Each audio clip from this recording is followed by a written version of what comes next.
provision is there for fuel subsidy.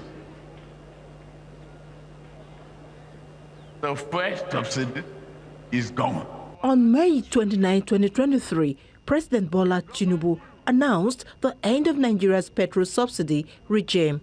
The decision immediately pushed pump prices higher, with consequences that spread across the economy. For consumers, the impact was immediate. Transport fares rose, businesses faced higher operating costs, and moving food from farms to markets became more expensive. The subsidy that they removed, we are not seeing what they are using it for. We are not really seeing it. Our hospitals are still down, everywhere is still, the road is bad, everything is still there. Yet, we are still buying the fuel very expensive. So what's the impact? No impact. The rate we are buying for now is very, because especially if you are doing transport. So you have to, people normally put price for the transport. But the fuel is, I don't know how to put it, but it's not, I don't know how to put it like seriously, but it's very worst. But the reform also changed government finances. With subsidy payments reduced, more revenue has flowed into the Federation accounts. The government says the additional funds are supporting infrastructure and other development priorities. But economists say the real test is whether increased revenues are translating into stronger growth and better living standards. In July now, food inflation has gone up to 20%. That is significant.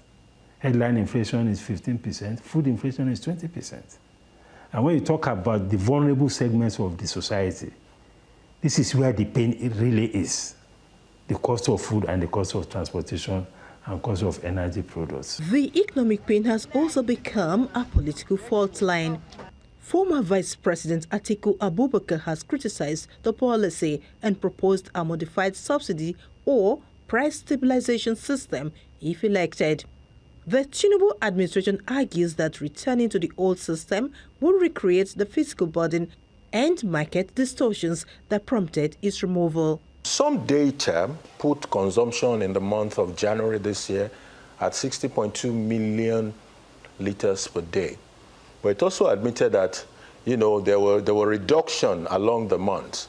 So if we take an average of, say, 50 million liters a day times 700 naira per liter times 365 days in a year, Mr. Atiku, we need about 13 trillion naira to finance that. Everybody agrees that the withdrawal of fuel subsidy has created major crisis, especially in terms of the inflation, cost of transportation, cost of production. Quite a number of costs went up. There's no doubt about that.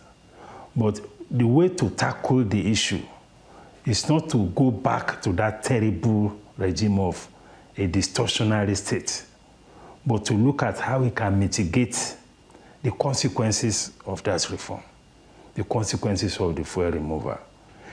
Meanwhile, government is pursuing alternatives, including CNG-powered transport, agricultural support, and other interventions aimed at easing the transition. But analysts say the pace of implementation will be critical.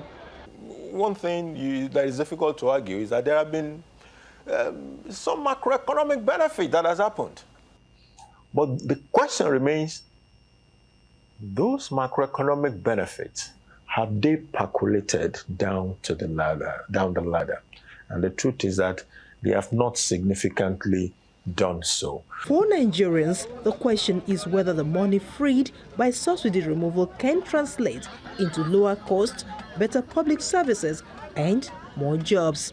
We hear say the subsidy, she removed the subsidy, but the thing is not like, as remove the subsidy, things supposed to come down. It's what we just want government to do for us. All this our market should come down more and more, so that the sales will be moving. There's no money outside. People, they are complaining about money, that there's not much outside. The life, we don't tire person now. You don't tire person now.